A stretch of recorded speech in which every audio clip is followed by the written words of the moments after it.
क्योंकि जब आप अपने देश की बागडोर एक चाय बेचने वाले के हाथ में देंगे तो चाय बेचने वाला हमेशा बेचेगा ही, कुछ कमा के घर नहीं लेके आएगा।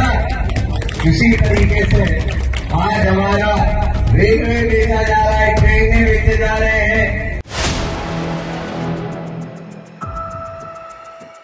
चाचा शिवपाल यादव का बदायूं से कटा टिकट। अखिलेश यादव ने उनके बेटे आदित्य यादव को दिया टिकट। टिकट मिलते ही आदित्य यादव ने मोदी पर बोला बड़ा हमला। आज हम इसी पर करेंगे बात।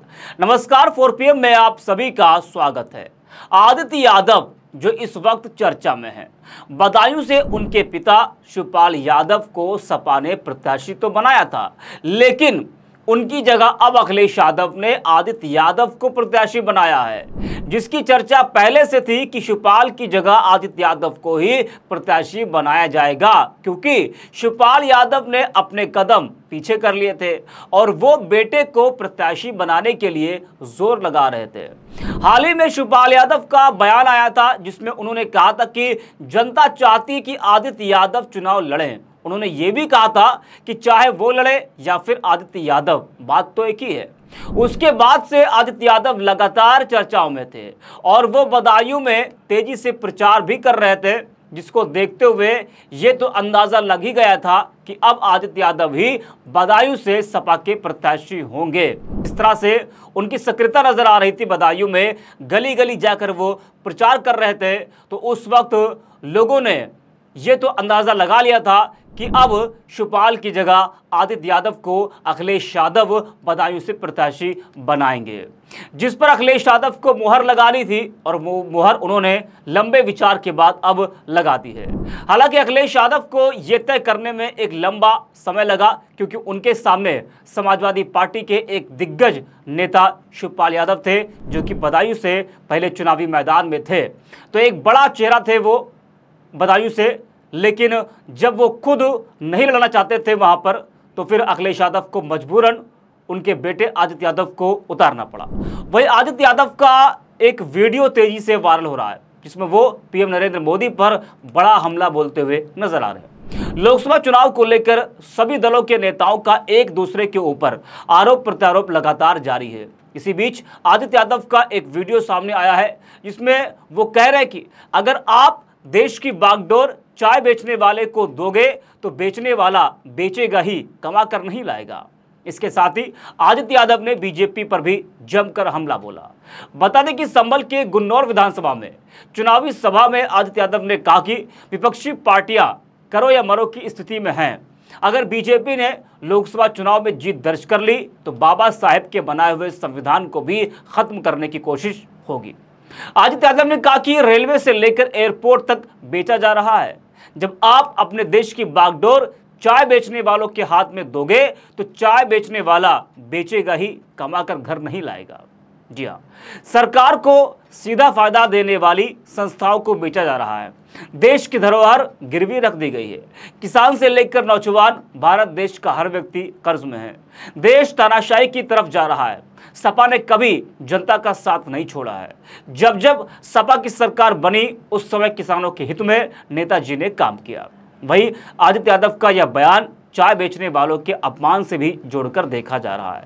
इस आरोप को लेकर आदित्य यादव ने कहा कि उन्होंने किसी चाय बेचने वाले का अपमान नहीं किया है, बल्कि यह आरोप सीधा पीएम मोदी के लिए है। इसके साथ ही आदित्य यादव ने परिवारवाद के आरोपों पर कहा कि हमसे ज्यादा परिवारवाद बीजेपी में है।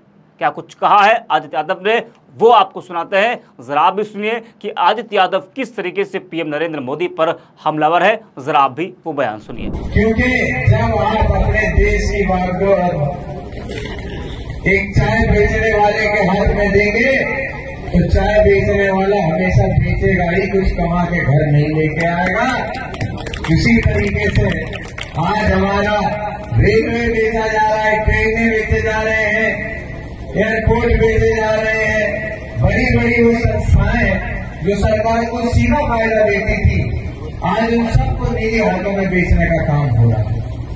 और वो पूंजीपति जो इसमें निवेश कर रहे हैं, वो भी 3-4 पूंजीपति गुजरात के ही हैं। तो पूरी तरीके से पक्षपात करते हुए इस देश की धरोहर गिरवी रख दी गई है। तो सुना आपने किस तरह से आदित्य यादव ने पीएम मोदी पर जमकर हमला बोला है। बता दें कि सबसे ज्यादा लोकसभा सीटों वाले राज्य उत्तर प्रदेश में इस बार चुनावी मुकाबला बेहद दिलचस्प होने वाला है। अगर बात की जाए बदायूं की, तो बदायूं का चुनावी समीकरण रोचक है।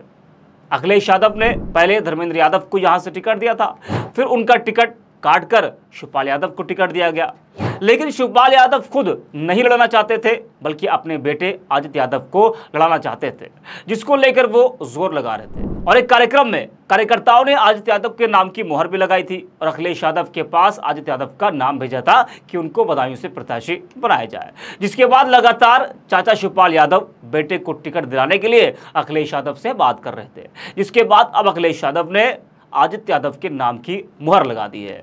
तो तीसरी बार समाजवादी पार्टी ने बदायूं से अपना प्रत्याशी बदला है। पहले धर्मेंद्र यादव, फिर शिवपाल यादव और अब आदित्य यादव, जिसके बाद एनडीए के तमाम दल समाजवादी पार्टी पर हमलावर है और लोग ये कह रहे हैं कि अखिलेश यादव तय नहीं कर पा रहे हैं कि बदायूं से किसको उतारा जाए।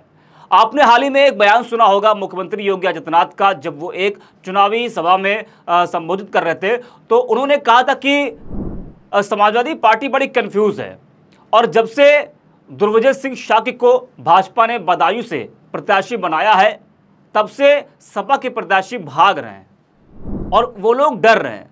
तो इस तरह से बयान मुख्यमंत्री योगी आदित्यनाथ का आया था।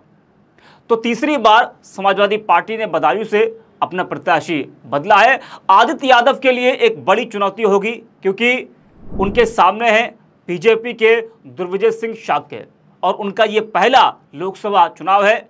जाहिर सी बात है कि कई चुनौतियां होंगी और उन चुनौतियों का सामना आदित्य यादव को खुद करना पड़ेगा। वो एक बात अलग है कि उनके पीछे कई बड़े चेहरे हैं, उनके पीछे पूरा सपा कुनबा है, उनके पीछे पूरा इंडिया गठबंधन है। जी हाँ, वो आदित्य यादव के सपोर्ट में है, वो एक बात अलग है।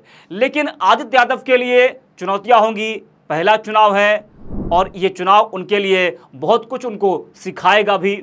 जीत हार एक अलग बात होती है, लेकिन ये चुनाव से आदित्य यादव को बहुत कुछ सीखने को भी मिलेगा। तो अब देखना यह होगा कि आखिरकार दुर्विजय सिंह शाक्य के सामने आदित्य यादव किस तरीके से लड़ते हैं और बदायूं के नतीजे क्या निकल कर आते हैं। क्या ये सीट एक बार फिर समाजवादी पार्टी की झोली में जाएगी, ये तो देखने वाली बात होगी। आप देखते रहिए 4 PM।